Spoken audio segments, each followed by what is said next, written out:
Hola, ¿cómo están? Bienvenidos a esta clase número 3, que como ya saben, no hemos podido reunirnos hoy en la iglesia como siempre, pero bueno, estamos acá usando estos medios.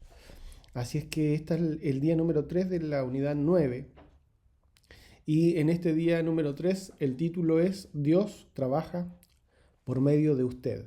Me puse los lentes porque frente a la compu no puedo ver si no es con lentes. Los años no llegan solos, así es que hay que empezar a acostumbrarse. Bueno, veníamos hablando, ¿no?, de esto de la obediencia, en dos partes, cómo es que cuesta la obediencia, y veíamos que la obediencia finalmente es el paso para ver cómo Dios trabaja por medio de nosotros cuando decidimos obedecerlo, ¿no? Y dice, eh, ahí estamos en la página 192, en nuestro libro, Dios trabaja por medio de usted. Cuando usted lo obedece, Dios realizará por su intermedio lo que Él se ha propuesto. Cuando Dios hace algo mediante su vida que solo Él haría, usted llega a conocerlo más íntimamente. Si no lo obedece, perderá alguna de las experiencias más emocionantes de su vida. Cuando Dios se propone hacer algo por medio de usted, la tarea será de proporciones divinas. Eso es porque Dios quiere revelársele tanto a usted como a los que lo rodean. Si pudiera hacer la tarea por sus propias fuerzas, la gente no llegaría a conocer a Dios. Sin embargo, si Dios trabaja por medio de usted para hacer lo que solo Él puede hacer, usted y los demás lo llegarán a conocer. La lección de hoy se relaciona con la unidad número 7. En la unidad número 7, si se acuerdan, estábamos hablando de la crisis de fe, ¿no? Las proporciones divinas de una tarea dada por Dios producen siempre una crisis de fe. Usted tiene que creer que Dios es quien dice ser y que puede hacer y hará lo que Él dice que hará. Cuando lo obedece, tiene que permitirle que haga lo que ha dicho. Él es quien realiza la tarea, pero la hace a través de usted. Y ahí ya tenemos el punto número 1, que tenemos que leer las siguientes afirmaciones que tienen que ver con la unidad 7 y marcar las que han sido más importantes o significativas para nosotros, ¿sí? Entonces la primera dice, hay que marcarlo ahí en el cuadrito, las que nosotros pensamos que han sido más importantes para nosotros. Cuando Dios nos invita a nosotros a que nos unamos a su trabajo, Él nos asigna una tarea de proporciones divinas. La otra es, cuando Dios lo llama a unirse en una tarea de dimensiones divinas, siempre eso requiere fe. La otra afirmación dice, cuando usted enfrenta una crisis en su fe, la manera en que reacciona revela lo que en realidad cree acerca de Dios. Otra afirmación dice, la fe debe estar puesta en una persona. La fe es, la otra dice, la fe es la confianza en lo que Dios ha prometido, que lo que Dios ha prometido en verdad ocurrirá. Otra afirmación también dice, cuando Dios habla, siempre revela lo que Él hará, no lo que quiere que usted haga por Él. Otra afirmación dice, si usted tiene fe en el Dios que lo llamó, lo obedecerá y Él hará lo que se ha propuesto hacer. Otra dice, la obediencia indica su fe en Dios. Una más en la siguiente página que dice, con la fe, usted puede avanzar confiadamente en obediencia porque sabe que Él va a hacer lo que se propone, ¿sí? Así que tenemos que marcar en todas esas cuál de esas nos resulta, o cuáles, porque pueden ser varias, incluso todas pueden ser, por supuesto, también. Pero cuál a nosotros nos ha impactado más, ha resultado más importante para nosotros, o que Dios nos haya hablado especialmente eh, en alguna de estas. En el punto número 2, al que sigue, dice, describa brevemente algo que Dios ha hecho para dar significado a su vida con respecto a las tareas de dimensiones divinas, la fe y la obediencia. Estos tres conceptos, entonces, nosotros pensémoslo y pongamos ahí en esas líneas, en el punto número 2, algo que Dios nos haya hablado con respecto a estas cosas, a las dimensiones divinas, a la fe y a la obediencia. Yo les cuento más o menos que puse no un hecho particular, sino en este caso puse algo que significa para mí estas cosas. En primer lugar, cuando se habla de dimensiones divinas, que son aquellas cosas que solamente Dios puede hacer, y que eso puede ser de dos maneras, o sea, puede tener dos fines o dos características. ¿Por qué es que yo defino de manera divina una tarea? ¿Cómo lo defino de manera divina? Ya sabemos que decir una tarea de dimensiones divinas estamos hablando de algo que solamente Dios puede hacer. Pero ¿cómo catalogo yo las cosas que solamente Dios puede hacer? Y yo lo separo en dos cosas, o en dos partes, en dos finalidades, para entender que hay algo que solamente Dios puede hacer.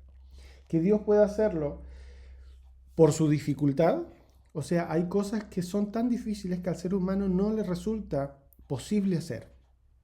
Por ejemplo, cambiar la voluntad de otra persona, por ejemplo, traspasar los límites de la, de la ley natural, cuando hablamos de enfermedades, cuando hablamos incluso a veces del clima, cosas que tienen leyes fijas y que el ser humano haga lo que haga no puede modificar.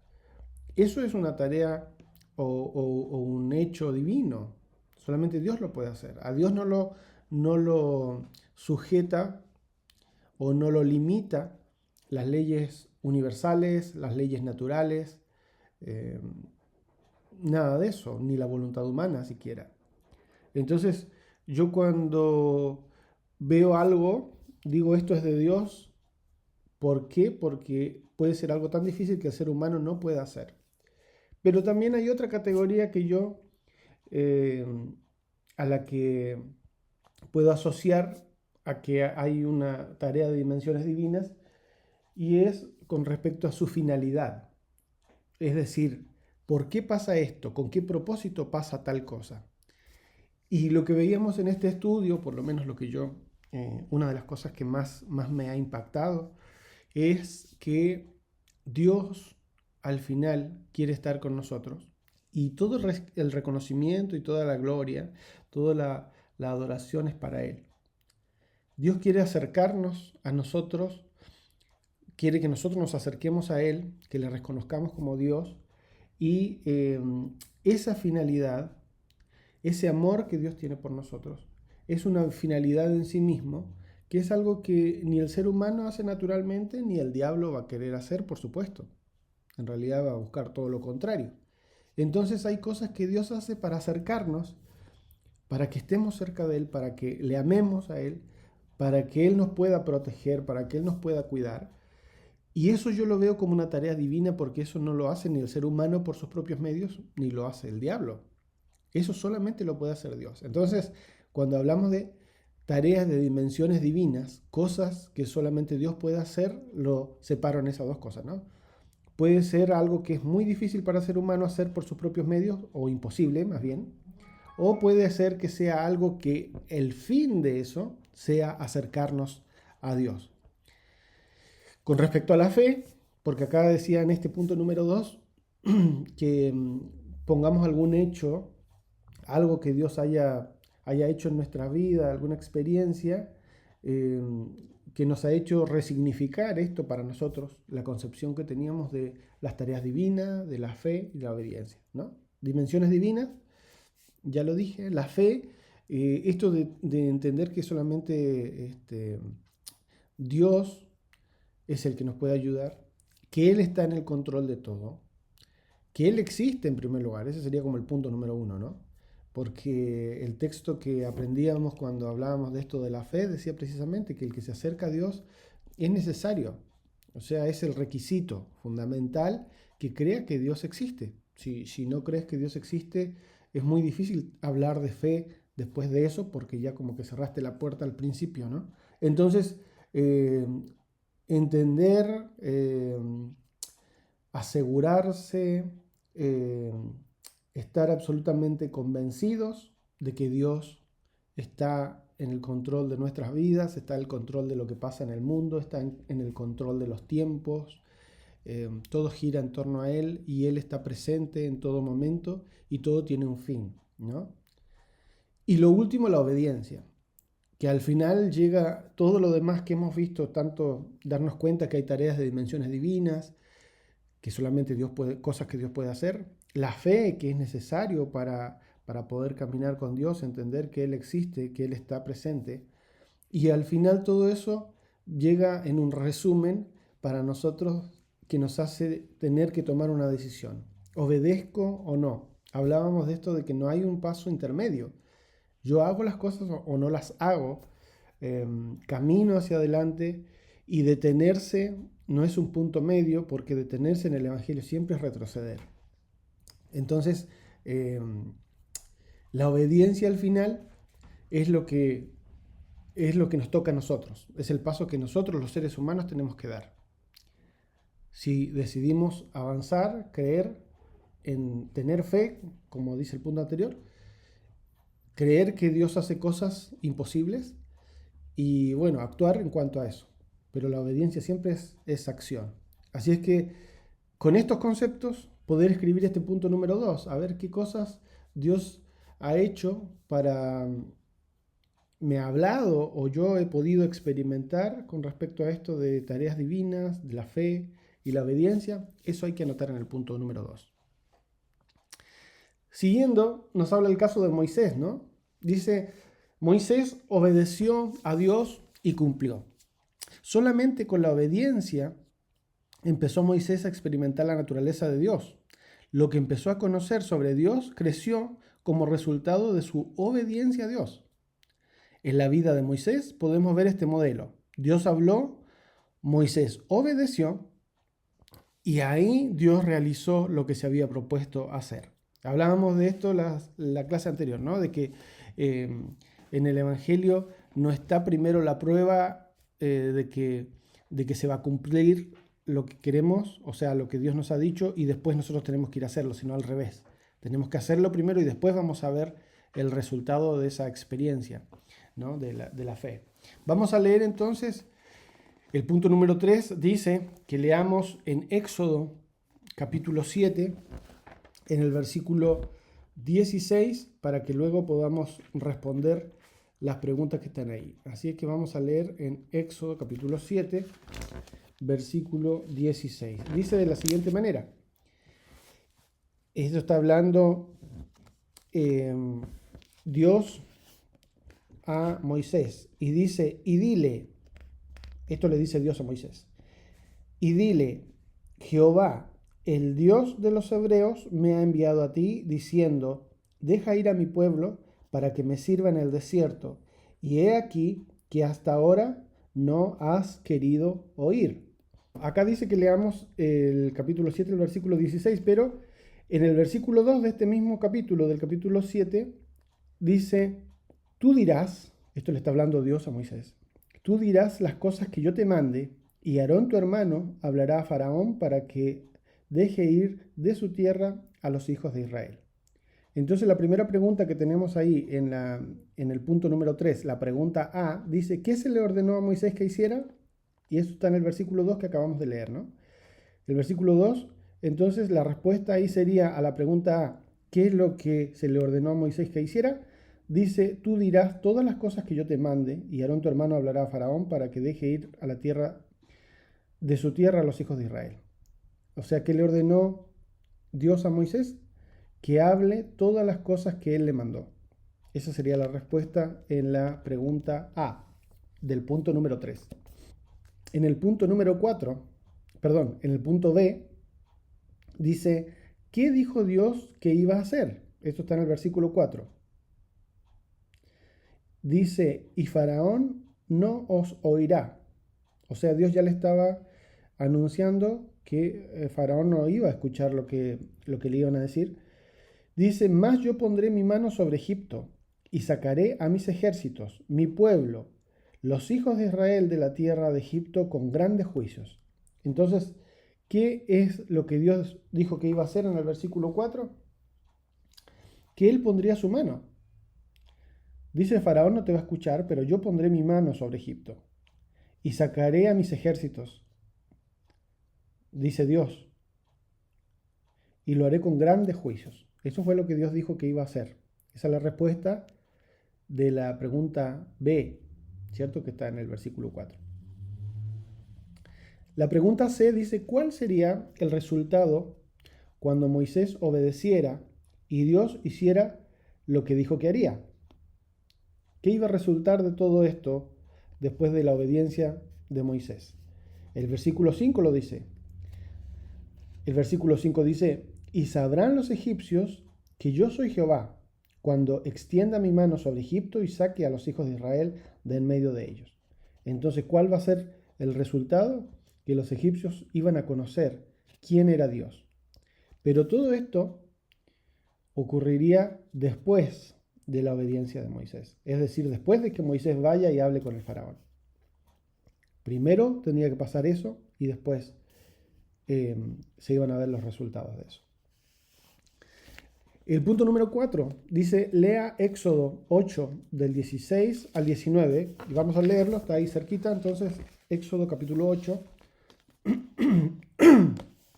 versículo 16 al 19 dice, habla de la plaga de los piojos. El contexto de esto, por supuesto, ya lo conocemos, ¿no? Que Dios le manda a Moisés que vaya a hablar con el faraón para que deje ir al pueblo al desierto.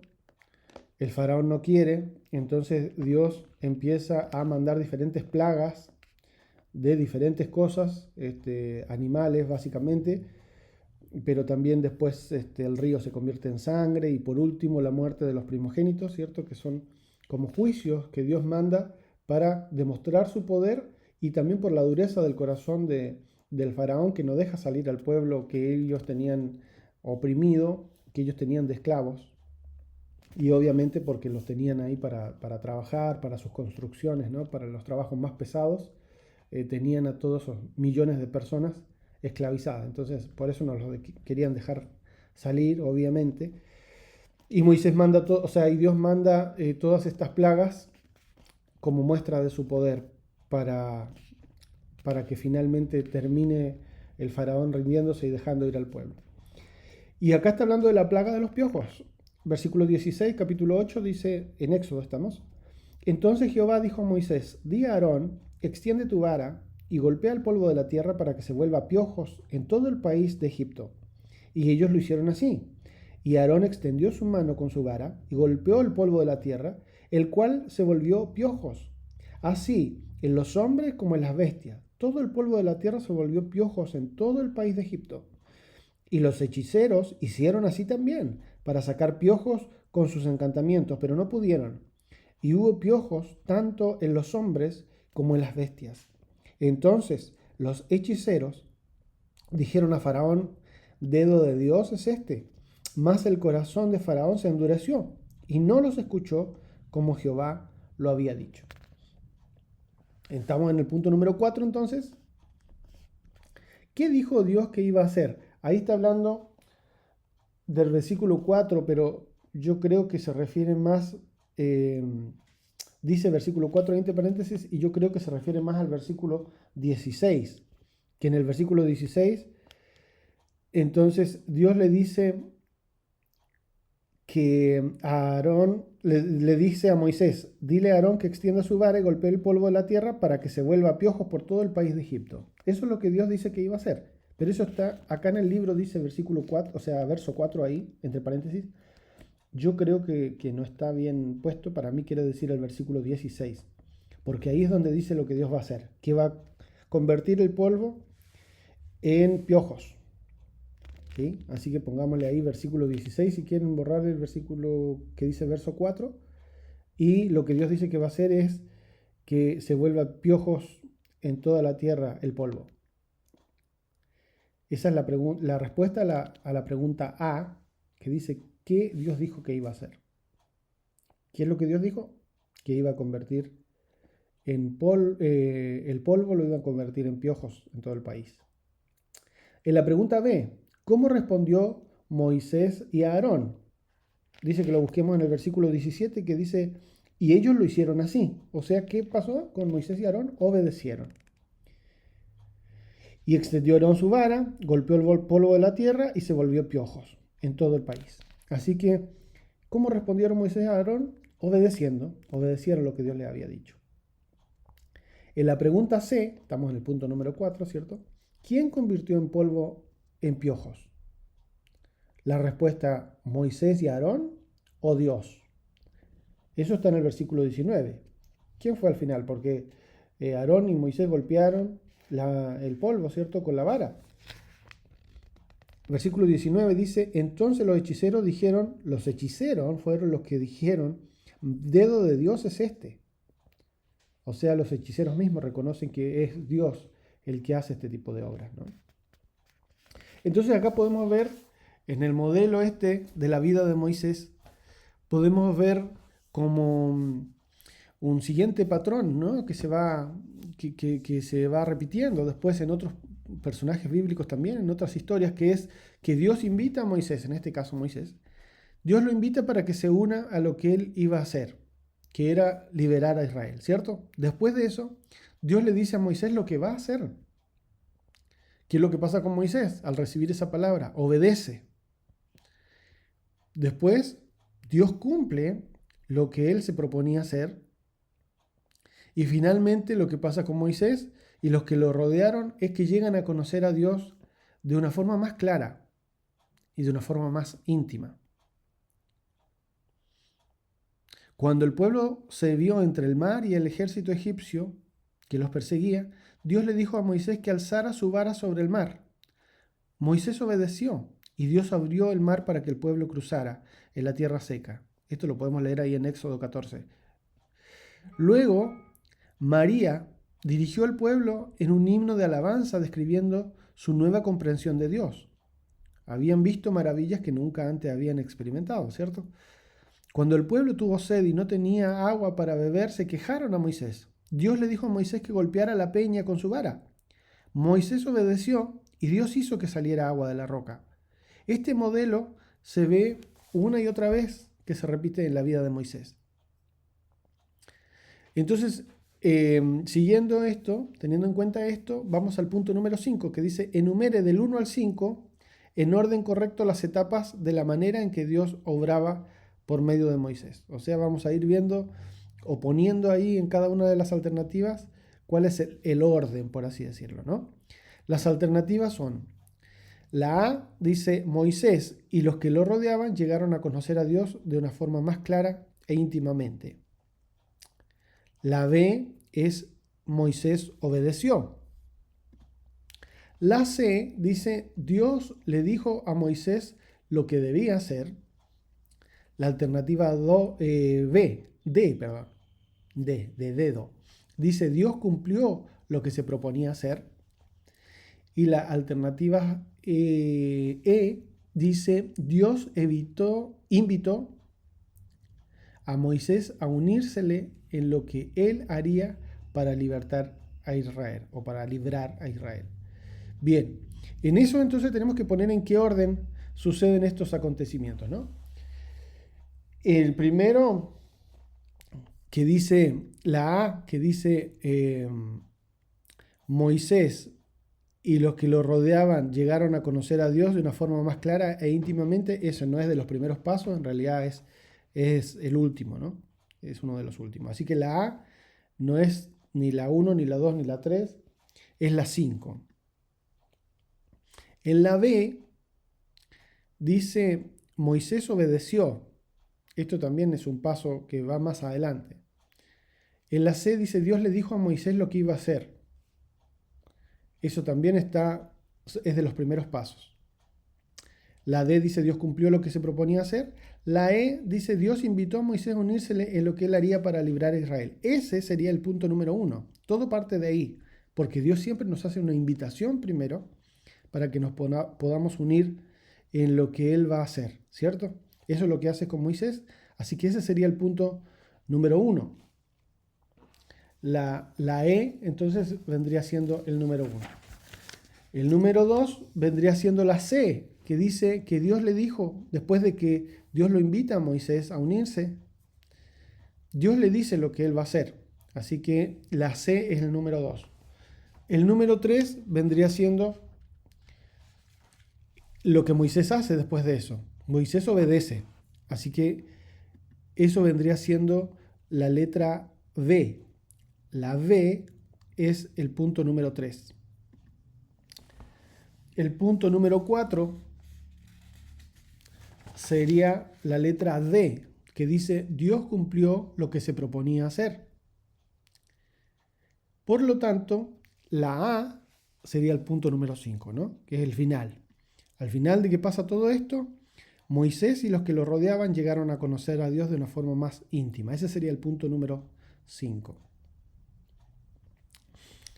Seguimos entonces ahí en la página 194. Y el título dice, después de esto los discípulos obedecieron a Dios y cumplió. Esto también se ve en la vida de los discípulos, ¿cierto? Lucas registra una hermosa experiencia de los discípulos de Jesús que sigue el mismo modelo. Jesús invita a 70 a que se unieran en la obra del Padre. Ellos obedecieron y tuvieron una experiencia en la cual Dios hizo por medio de ellos algo que ellos sabían que solamente Dios podía hacer. Y esto lo podemos leer, ustedes lo pueden buscar después en Lucas capítulo 10, cuando Dios envía a 70 discípulos a diferentes lugares a predicar el reino de Dios, que el reino de Dios había llegado, y le dice que sanen enfermos, que liberen endemoniados. Le da una serie de indicaciones, ¿cierto?, para estos 70. Y bueno, ustedes lo leen después, no lo vamos a leer ahora para no hacer el video tan largo, ustedes lo pueden leer, pero si vamos a Lucas 10, para contestar las preguntas que vienen ahí, dice, ¿qué les ordenó Jesús a los 70 discípulos que hicieran? Podemos verlo en el versículo 2, y acá en el versículo 2 dice, y les decía, Jesús hablando a estos 70 discípulos, la mies a la verdad es mucha, mas los obreros pocos. Por tanto, rogad al Señor de la mies que envíe obreros a su mies. ¿Qué les está diciendo acá Jesús? Le dice, mira, hay mucho trabajo para hacer, así que pídele a Dios que mande más trabajadores porque necesitamos más. Hay mucha obra para hacer, ¿cierto? En los versículos 5 y 7, en el versículo 5 dice, en cualquier casa donde entres, primero decid paz sea a esta casa. En el 6 dice, y si hubiere allí algún hijo de paz, vuestra paz reposará sobre él, y si no, se volverá a vosotros. Y posad en aquella casa, comiendo y bebiendo lo que os den, porque el obrero es digno de su salario. No os paséis de casa en casa. Entonces, ¿qué les responde ahí? ¿Qué les pide Jesús que hagan? En el versículo 2, que pidan a Dios que mande obreros a su mies. En el versículo 5 y 7 le dice que vayan a cualquier casa donde entre, que digan paz y que posen en esa casa y que reciban lo que le den de comer. En el versículo 8, ahí tenemos que ir completando, ¿no? Lo que dice en el versículo 8, en cualquier ciudad donde entres y os reciban, comed lo que os pongan delante. Otra vez le dice que reciban lo que les den, ¿no?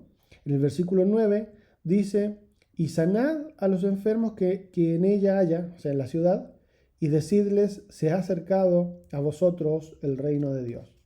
Esas son las indicaciones que Dios les va dando, y ahí, versículo por versículo, tenemos que ir completando, ¿no? Eso que dice ahí en el punto número 6. Estamos en la A, de todas las indicaciones que Dios les dio a estos 70 discípulos. En la B, ¿qué indica el versículo 16 en cuanto a la relación entre los siervos y el maestro, entre los 70 y Jesús? A ver qué dice el versículo 16. El versículo 16 dice, el que a vosotros oye, a mí me oye, y el que a vosotros desecha, a mí me desecha. Y el que me desecha a mí, desecha también al que me envió. Entonces, ¿qué es lo que nos dice este versículo acerca de cuál es la relación que hay entre los siervos y el maestro. ¿Qué es lo que Dios quiere decir? O Jesús quiere decir cuando les habla esta palabra. Simplemente le está diciendo, no se preocupen si ustedes los rechazan porque en realidad me están rechazando a mí. Y eso aparentemente puede ser como algo para bajar un poco la tensión en una situación donde haya una situación de rechazo, pero para mí también resulta algo terrible, ¿no? De decir que Dios te diga me estás rechazando a mí, a una persona. Cuando viene una palabra de Dios, a veces nosotros nos sentimos ofendidos y nos ofendemos de forma personal. Cuando hay alguien que habla en contra del Evangelio, cuando hay alguien que habla en contra de la palabra de Dios, puede ser por soberbia, puede ser por heridas, puede ser por lo que sea, y nosotros nos lo tomamos personal, y el Señor acá nos invita a nosotros, que somos sus siervos, somos sus discípulos, a que no lo tomemos personal, sino que en realidad el único que lo tiene que tomar personal es Él, y Él va a tomar cartas en el asunto en el momento que requiera, ¿no? Entonces, bajar un poquito la tensión en eso. A veces, nos pasa esto de tomarlo muy, muy de forma agresiva, nos sentimos heridos, nos sentimos atacados cuando alguien habla en contra de Dios, y pareciera que esa reacción natural del ser humano de cuando se siente atacado, que también lo tienen los animales, que es de atacar también. Y yo quería hacer un punto acá que creo que en otras ocasiones he mencionado algo, pero quisiera recalcarlo en este punto, que es esto de la batalla cultural, ¿no? Hay mucha gente que eh, hoy está hablando de esto, de qué es la batalla cultural, de que es cierto que nos ha impuesto culturalmente un montón de pensamientos, un montón de cosas que Dios también lo viene diciendo en su palabra desde siempre, ¿no? Que llega el momento en que a lo bueno le dicen malo, a lo malo bueno, eh, que la justicia humana llega a ser como un trapo de inmundicia frente a Dios porque en realidad no tiene nada de justo. Y nosotros esto lo vemos, ¿no? Gente inocente, muchas veces siendo atacada, siendo perseguida por la misma justicia, y gente culpable disfrutando de todos los placeres que debería disfrutar alguien honesto, alguien que hace las cosas bien, ¿no? Todo eso el Señor ya lo anticipó siempre en su palabra, y a veces nosotros en esto de embarcarnos en esto de la batalla cultural, cuando vemos el rechazo a la palabra de Dios, a los preceptos bíblicos, a los principios bíblicos, lo vemos como una ofensa personal y tendemos a veces a atacar de la misma manera que nosotros nos sentimos atacados. Tener en cuenta de que es Dios el que está siendo rechazado cuando rechazan el mensaje del Evangelio. No ir más allá ni ir menos que eso, tenerlo siempre en cuenta. Y Él, que tiene todas las herramientas, que tiene todo el conocimiento, que tiene toda la sabiduría, pero también tiene toda la misericordia y el amor, es Él el que va a tomar las medidas que sean necesarias para esa persona. A nosotros no nos corresponde eso, como lo hemos dicho muchas veces, ni nos tenemos que sentir ofendidos. Por supuesto que eso tiene una gran diferencia al hecho de que nosotros no podamos defender nuestros valores. Cuando se proponen estas discusiones políticas sobre cosas que nosotros entendemos que van contra los principios bíblicos, como llamarle matrimonio a la unión homosexual, como llamarle muerte digna a la eutanasia, o interrupción de la vida, al asesinato de los niños que están por nacer. Esos que son principios bíblicos, para nosotros son fundamentales del valor que Dios le da a la vida humana, y nosotros tenemos todo el derecho a defenderlos, por supuesto que sí. Pero una cosa es defender y otra cosa es atacar, ¿no? Así que me parecía que estaba bueno con estas palabras de Jesús tener en cuenta esto para nosotros que a veces nos vemos por ahí discutiendo en redes sociales o con personas, amigas que no comparten por ahí nuestra fe, me parece que no tiene nada de malo debatir y demás, pero sí hay una delgada línea que hay que tener en cuenta, que es la ofensa, que es el ataque, y hacer la diferencia entre eso y la defensa que uno puede hacer de sus valores, ¿no? No ver al otro como enemigo. Nuestra, nuestra Biblia, la palabra de Dios, nuestra fe, nos habla de que nuestros enemigos no son de carne y hueso, sino son principados. No son las personas, sino que son los espíritus que hablan y que viven a través de esas personas. La palabra de Dios dice que de tal manera amó Dios al mundo, dice en Juan 3:16. Eso está hablando de que para Jesús, que dio su vida por nosotros, están contemplados todos, incluso aquellos que lo rechazan también. Desde antes de que naciéramos, Él ya nos amaba y decidió dar su vida por nosotros. Por lo tanto, a nosotros no nos corresponde desechar a las personas, ni mucho menos atacar, ni cuando nos atacan a nosotros, ni cuando atacan nuestra fe. Otra cosa, como digo, es defender. Quería nada más hacer ese punto. Seguimos entonces. Dice en el versículo 17, la pregunta C es: ¿cómo piensa usted que se sintieron los 70 después de esta experiencia? O sea, después de haber vivido todo lo que Jesús les dijo que iban a vivir, que fueron, que predicaron. En el versículo 17 dice: y volvieron los 70 con gozo, diciendo: Señor, aún los demonios se nos sujetan en tu nombre. Pensando en esto, ¿cómo nosotros creemos que ellos se sintieron? Seguramente sintieron mucha alegría, seguramente se sintieron empoderados, ¿no? Absolutamente. Tuvieron gozo, ¿cierto?, de haber experimentado el poder de Dios de una manera tan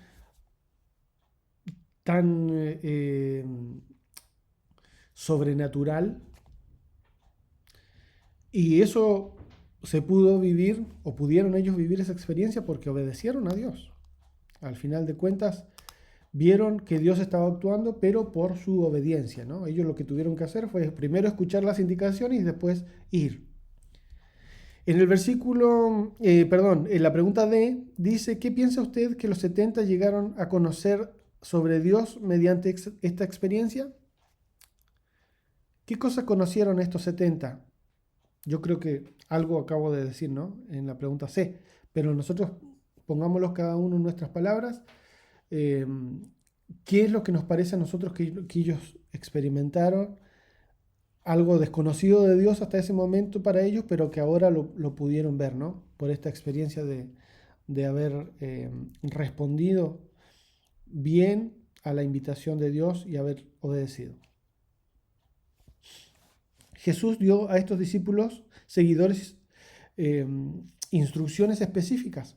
Ellos lo obedecieron y experimentaron por sí mismos que Dios obraba por su intermedio, sanando gente y echando fuera demonios. Jesús les dijo que su propia salvación debería darles más gozo que la sumisión de los espíritus. Eso está en el versículo 20, ¿no? Versículo 20 nosotros podemos leer que dice que Jesús les dice a ellos: está bien todo lo que vivieron, pero no se enfoquen tanto en eso. Si en algo tienen que enfocarse es que su nombre esté escrito en el libro de la vida.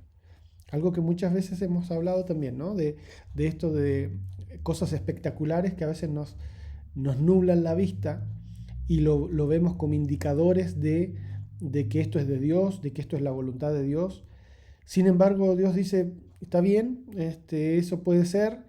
De hecho, Dios los manda a hacer eso, pero no se sientan encandilados por esas luces, sino que de lo que tienen que estar realmente gozosos, regocíjense, dice Jesús, en que sus nombres están inscritos en el libro de la vida. Es decir, que algún día podremos ver su rostro y estar cerca de Él.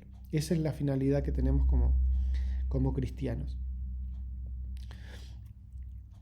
Y dice Jesús, alabó al Padre por revelarse a sus discípulos. Luego Jesús se volvió a sus discípulos y les dijo, bienaventurados los ojos que ven lo que vosotros veis, porque os digo que muchos profetas y reyes desearon ver lo que vosotros veis y no lo vieron, y oír lo que ustedes oyen y no lo pudieron escuchar. Los discípulos fueron bendecidos, habían sido escogidos por Dios para ser incluidos en su obra. Lo que vieron, oyeron y llegaron a conocer sobre Él fue algo que profetas y reyes quisieron conocer y no lo lograron. Los discípulos recibieron una gran bendición. Nosotros también podemos recibir gran bendición cuando Dios hace por medio de nosotros unas tareas de dimensiones sobrehumanas. Nosotros lo llegaremos a conocer de una manera tal que traerá gozo a nuestras vidas. Cuando otras personas vean que nosotros estamos teniendo una experiencia real con Dios, ellos también querrán saber cómo ellos pueden tenerla. Prepárense entonces, dice el autor, preparémonos para conducirlos a Dios. Pregunta número 7. Dice, ¿qué ha hecho Dios recientemente? O si ha hecho algo Dios recientemente por medio de nosotros que nos haya causado gozo. Ahí tenemos que marcar si sí ha hecho algo o no. Y si es que la respuesta es sí, tenemos que describirlo ahí brevemente. ¿Qué será lo que Dios ha hecho que haya hecho por medio de nosotros, ¿no? Es Él el que lo hace, pero que nos haya usado a nosotros y que después nosotros, cuando vemos el resultado de eso, decimos qué lindo que Dios haya hecho esto y nos da alegría. Si usted es obediente, Dios obrará cosas maravillosas por medio de usted. Deberá cuidar que todo testimonio sobre lo que Dios hizo le dé gloria solamente a Él. El orgullo puede hacer que usted quiera atribuirse a sí mismo la experiencia para recibir alabanza. Esa es una lucha constante. Usted deberá declarar las maravillosas obras de Dios, evitando cualquier manifestación de orgullo. Por consiguiente, hagamos lo que dice 1 Corintios 1:31, el que se gloríe, gloríese en el Señor.